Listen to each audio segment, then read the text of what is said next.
When Torchwood was commissioned in 2005, it was greenlit with the intention of being a very mature and adult series, exploring lots of concepts that could never appear in Doctor Who itself. Well, unless it's the 90s books, which are essentially an edgy teenager's dream. This was a very good direction for a Doctor Who spin-off to take, since it opens up a lot of new potential. However, due to the approach of Torchwood's early episodes, the show has gained a reputation for being overly edgy and almost immature, mainly because of episodes like Day 1, which is about evil alien sex gas. Yeah, I'm not even making that up. However, despite this reputation, Torchwood actually has a lot of episodes that successfully pull off explorations of very dark themes. One of these is Ghost Machine, written by Helen Raynor. This episode sees the Torchwood team find an alien device allowing them to experience moments in the past, causing lots of grief and fear as a result. Often lost within the chaos of Torchwood's opening episodes, is Ghost Machine a hidden gem that shows how strong the show can be when it delves into adult themes? The episode opens in a really frantic way, with the viewer being thrown into a chase scene as Tosh directs the other three members towards their target. It's very chaotic and frenzied, directed well to give a good sense of action and panic. It catapults you into the middle of a Torchwood mission, which is a way of showing they get up to plenty of things between episodes. I do like that Gwen gets separated from Jack and Owen, becoming the only hope of catching Bernie. It gives you a sense of how she's becoming more ingrained into this team, more used to missions and chases like this after she stumbled quite awkwardly out of the blocks in Day 1. Because of the events of that episode, she immediately assumes she's failed, as she only retrieves Bernie's jacket. It gives you a window into her lack of confidence, thinking that she's failed again and made another big mistake that cost the team. But it actually turns out that the jacket was what they were chasing the whole time, since it contains the alien artifact the episode is all about. The first use of the artifact is great, since when Gwen presses it, the colours of the scene completely change, and there's a blur introduced to the camera movements. It's such a visual whiplash, throwing you headfirst into this empty, ghostly world with nobody around. I think it really communicates the power of the device. The colour grading is reminiscent of horror movies, with the saturation turned down and the contrast turned up,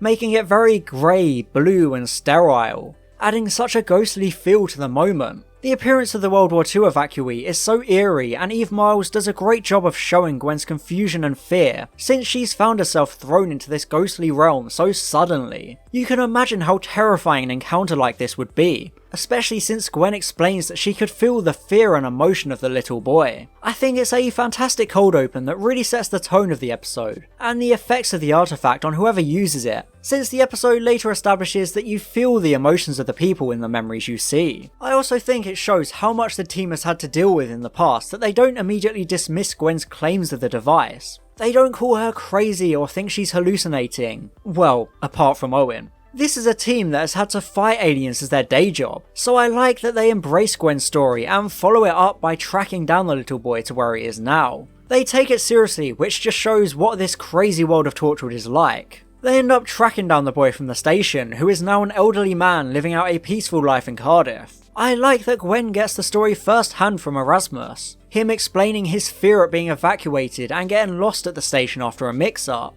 It feels so real, like this was really someone that actually went through all of this. It explains that fear and rawness Gwen experienced when she used the artifact, since we now have that context of Erasmus's fear. It also sets up that the machine isn't actually seeing ghosts, but instead they're snapshots of things that happened, latching onto moments of fear and other strong emotion. So it's a good scene to introduce how it works, and how it can actually be used as an investigative tool. I also like the scene of them all trying to work out about the machine, with Gwen having built up a case file of Bernie in order to work out why he has it. She did the same thing with Karis in the episode before, so it shows how she's introducing her own systems and procedures into Torchwood, making their investigations more personal and human-centric. There's also a nice dissonance about this scene, since it shows how commonplace things like this are. They're just sitting there eating lunch whilst discussing a piece of alien technology that can see into the past. It feels strange, but it also makes a lot of sense, because this is their job. This is something they do all the time, so it's casual and it's just routine for them. There's a really good comedic sequence of Torchwood trying to track down Bernie in his neighbourhood, with everyone in his life saying how bad he is and how they hate him for how he's wronged them, each in different ways. It's humorous, with a real down-to-earth and grounded feeling to it. I also like how Captain Jack calls them out for failing to find him. I'm sorry, I thought you were the guys who gave up looking for a 19-year-old kid this morning. I figured maybe you were after something more exciting.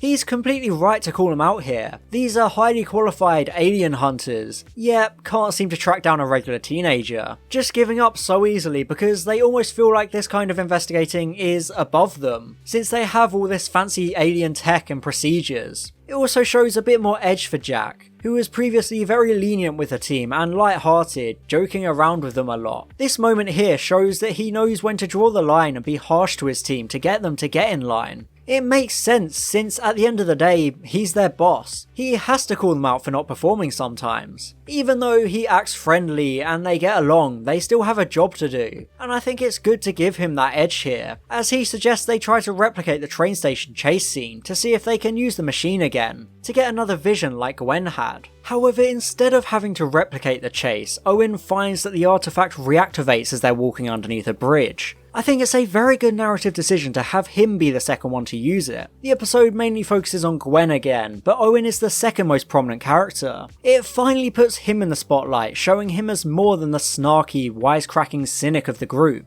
which is how he was portrayed in the first 2 episodes. In Series 1, there's essentially an episode for each member of the team, focusing on them and their character traits. Even though this isn't Owen's episode, he still gets a significant spotlight, and it makes sure that the audience doesn't think this is just the Captain Jack and Gwen Cooper show. I really like the tense and horrifying scene Owen finds himself experiencing. I think it really ups the ante from Gwen's experience, which was more eerie and unsettling, whilst this time it's sinister and creepy as Ed Morgan slowly advances on Lizzie. Christopher Elson is so fantastic as the young Ed Morgan. With such a sinister and intimidating delivery, he just feels so evil, and it really allows you to feel Lizzie's terror and fear. This scene is also a lot less ghost-like and more vivid compared to Gwen's vision. It's more tangible, without that disconnect we had between Gwen and her surroundings during her vision. I feel like this adds to the tension and fear of the scene, because it just seems so much more real, like Owen is actually there. Owen's reaction reflects this feeling of reality, as he has to stand there and watch helplessly as Lizzie gets raped and murdered in front of him. When he returns to the present day, he's breathless and panicking. Even this jaded and dismissive guy is suddenly scared and lost for words, as he has had to experience the fear of Lizzie, which overwhelms him and makes him break down. Since Owen was a character established as being almost heartless, this is a great way to show the power of the machine, as it affects him this strongly. It also gives him a sense of determination to catch Ed and bring him to justice, even though he's going against Jack in this aspect, as Jack just wants them to get on with their job. I feel like both of them are right here. Owen is right to want justice because he understands the emotion and the pain Lizzie went through, but Jack is right that they need to prioritise finding Bernie and where he got the machine. It's a good duality between these two characters, and it also shows how Owen isn't just a heartless person, he's a very driven and unrelenting character. His experience sticks with him and keeps him awake at night, which I think is a very realistic reaction based on the horrors he saw. You're a bad one, Ed Morgan. I like how obsessed Owen becomes with the Lizzie case, spending all night poring through files and trying to track Ed down to bring him to justice. They were able to track down Erasmus earlier, so Owen knows they can find Ed too. His experience was so vivid and painful that you can see how much it's clawing away at him, staying with him and refusing to let him move on. His obsession and dedication to searching for Ed is so justifiable because of that horror he had to experience, leading to him using his Torchwood powers to get face to face with the man who committed the crime. You can tell how angry Owen is, how he's thinking about slowly and viciously torturing Ed, who got away unscathed with his crime. Bern Gorman plays this scene so well, adding a real sinister layer to Owen, who you just know is being consumed by the emotion of what he saw. It's a phenomenally directed scene, close-ups on their eyes and faces, with an increasing heartbeat and sweat forming on the face of Ed, as Owen relishes this chance to push his buttons and intimidate him. Owen had to watch Ed commit this horrible crime, so now he's turning the tables and acting the same way Ed did towards Lizzie, acting so sinister and evil, loving every second of his vengeance. I just think it's such a strong moment made great by everyone involved, punctuating the strong emotions of the episode and the determination and edge of Owen as a character.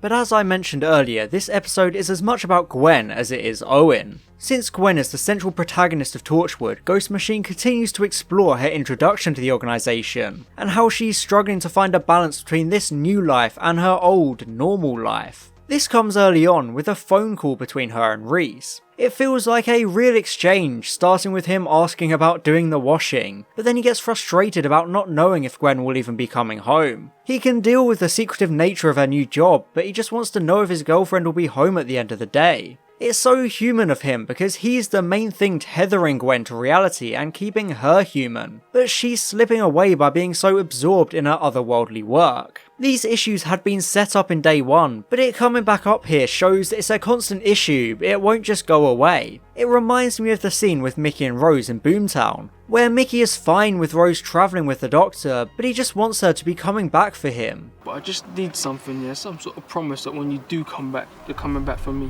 I feel like this is similar with Gwen and Reese, him just not wanting to lose her to her new lifestyle. I don't mind you working all the hours.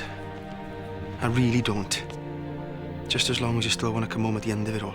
I also like that Gwen gets home and Reese is gone, nicely reversing their roles, since it seems like he's the one always at home without her coming back. I think it kind of shows Gwen her destructive path if she keeps on down this route, especially because much like Susie, she has also taken an alien artifact home to experiment with, which is exactly how Susie became obsessed with the Resurrection Gauntlet, constantly experimenting on it at home, and we all saw how that ended up for her. It's a great character touch that Gwen uses the artifact in her flap, and it shows her a memory of her and Reese after she first became a police officer, and another happy memory of the pair. It's noticeable that this time everything is bright, not ghostly or dark. These are very overwhelmingly happy emotions, compared to the fearful emotions earlier, so the lighting and the colour scheme illustrate that so well, because then when the memories end it goes back to the darkness of her actual flat. She gets a chance to reflect on what she had before Torchwood, how simple life was and how happy she and Reese were. It allows her to get perspective on this path she's put herself on, giving her a chance to appreciate Reese, and their normal life with lasagna and lorries, just like Jack said at the end of day one. Go home, Gwen Cooper. Eat lasagna, kiss your boyfriend, be normal. I also like that we get a scene of Gwen learning how to fire a gun. Originally, she was just an on-the-beat officer, so she never learned how to use a gun, but she needs to know now for this job, since, you know, she's hunting aliens now. It also continues to take the audience on that journey of Gwen becoming more ingrained into this team, and this new, strange world, us experiencing these lessons and new experiences through her eyes, and following her every step of the way. It's such a great montage as Gwen gets more and more experience with the guns, ending on her going akimbo at the end to really punctuate how much she's learned and grown as an operative, earning a lot of confidence after her shaky start the episode before. However, I'm not quite sure about Captain Jack's borderline sexual harassment here, just a bit awkward. However, the end of this scene is interesting for the character of Captain Jack, further building him up as an enigmatic, doctor-like figure. We find out that he's always at the hub, with it essentially being his home. He never sleeps, always ready for battle, and always prepared for action. It's another way of making him like the Doctor, always at work since there's never a true break for him, even if his team gets to go home. There's always something that needs to be done, always something to fix or people to save. I think it's a nice touch for the character since it reminds us that the framework of the parent show is still there in this spin-off. Even though the Doctor isn't around, we still have this figure just like the Doctor, and there are companions. It's all similar enough to make the viewer a lot more comfortable with a different style and tone of the show. Where do you sleep? I don't. We then finally encounter the elusive Bernie, who kickstarted the entire episode to begin with. There's a classic fun chase sequence as Owen tries to catch him. It's got some good energy to it, but it's just fun as people Owen passes cheer him on or sell Bernie out, once again showing how much Bernie is hated because he's not a very good person. And indeed, it turns out Bernie has bad intentions for the artifact he found. When Torchwood confronts him in the pub, we find out Bernie was initially trying to sell it, but then started messing around with it, coming to the conclusion that he can use it for blackmailing the people whose memories he sees. It reminds you of how easily people with alien tech can misuse it, like how Torchwood 1 itself would abuse its powers. It also just feels like a realistic turn of events, since most people would immediately think of how to get money from a strange alien device like this. This is a theme a lot of Torchwood episodes explore, showing how alien technology is alien for a reason, how we shouldn't have access to these kinds of powers. This is also shown by the episode Upping the Ante with the introduction of a second piece of the artifact. With the first half you could see the past, but naturally the other half allows you to see the future, with Bernie having seen his death in the near future. I think it's such a good thing to add to the story, introducing an entirely new dimension to a device we thought we understood, making it scary all over again. This return to horror comes from Gwen using both devices at once, seeing herself distraught, holding a bloody knife and implying Owen killed Ed. I think this does a very good job of increasing the stakes and introducing this new foreboding sense of dread to the last act of the episode, since it makes the viewer fearfully wonder what this event could possibly be and why it happens. The climax of the episode begins with the realization that Bernie has been trying to blackmail Ed, having also seen his crime by using the machine. It ties all of the plot strands together smoothly, making it easy to deal with both at the same time and draw them together. There's a real sense of urgency as Jack and Owen rush to the scene, trying to get there in time to help Gwen, who has just realised the very future she saw is going to play out after all. Even though Jack reassured her it was only one possible future, it feels really intense and adds a lot of tension to the scene. I think the confrontation between Ed and Bernie is shot so well. The shots of Ed are at normal angles, but when it cuts to Ed's perspective of the other characters, it's filmed at a Dutch angle, which has always been an angle associated with paranoia and psychological issues. It helps communicate Ed's history of paranoia so effectively, all from the use of one camera angle. Owen and Jack then finally show up, with Owen disarming Ed and getting a knife, just as foreseen by Gwen. Rather than this diffusing the tension, it actually ramps it up, because we know how long Owen has been waiting for this chance. Ever since he saw what Ed did, he's been ready to inflict pain onto him. He's almost salivating this opportunity to kill Ed right then and there, since this has become an all-consuming obsession for him. Much like the flat earlier, Owen becomes incredibly sinister and intimidating here. Again, just like Ed was when he assaulted Lizzie, serving as a good mirror of that earlier scene. Owen becomes almost like an entirely different person, and it makes you wonder what he'd have done if Gwen and Jack weren't there. However, Owen gives Gwen the knife and steps away, giving you the impression that the future was averted and everything will be fine. Gwen seems so relieved that nobody died after all, which makes her shock all the more relatable when Ed stumbles forward onto the knife and dies, the future playing out how it was always meant to. I love the touch that Owen actually tries to save Ed's life now, just moments after being ready to take it. I've always wondered if Owen is angry at his death, since it robs him of the satisfaction of locking Ed up and letting him rot in prison, instead giving Ed a quick way out.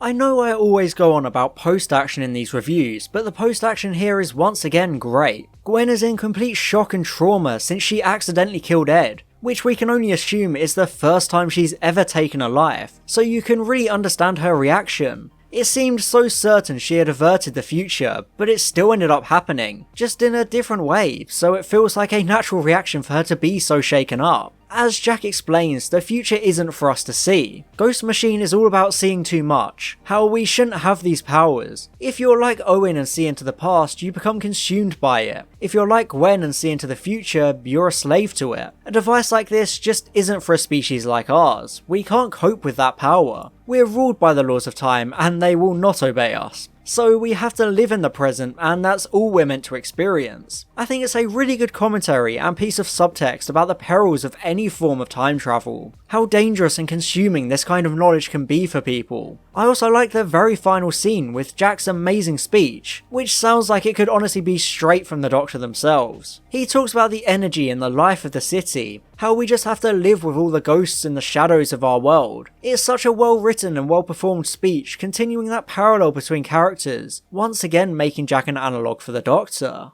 A million shadows of human emotion. We've just gotta learn to live with them. I think Ghost Machine is an episode that proves Torchwood can be dark without being comically edgy. It shows that it can explore these mature and uncomfortable themes without resorting to things like sex gas. It's a very good cautionary tale about seeing the past and the future, how it's such a damaging power to have. I feel like Torchwood is at its best when it explores concepts like this, using alien tech to provide this great commentary on our existence and nature as a species. On a character level, Burn Gorman is an exceptional highlight of this episode. It's not entirely about Owen, but it really allows us to see his darker side, getting to understand how determined and dedicated he can be when he has a personal obsession. Ghost Machine is a vastly underrated episode of Torchwood that I would give a B on the Series 1 tier list. I think a lot of people overlook this episode a lot, mainly because it's sandwiched between the controversial Day 1 and the widely disliked Cyberwoman, so it kind of gets lost within that haze of the opening of the series. I definitely think it's a hidden gem, with lots of good themes and storytellings, including a good continuation of the ongoing plot thread of Gwen having to grapple with her two lives, along with establishing her as becoming more ingrained within Torchwood, and increasing the presence of Captain Jack as an equivalent to the Doctor. Ghost Machine does a lot of things Day 1 did, but so much better, making me think that this might have been better suited as a second episode. But as it ended up, this is episode 3. And episode 4, well, I guess it's time to defend Cyberwoman. God help me. And I'd like to give a big thank you to my gold level patrons, John, Mark Hippoldguy Taylor, and Stefanik Never Miller. Thank you a lot for your support.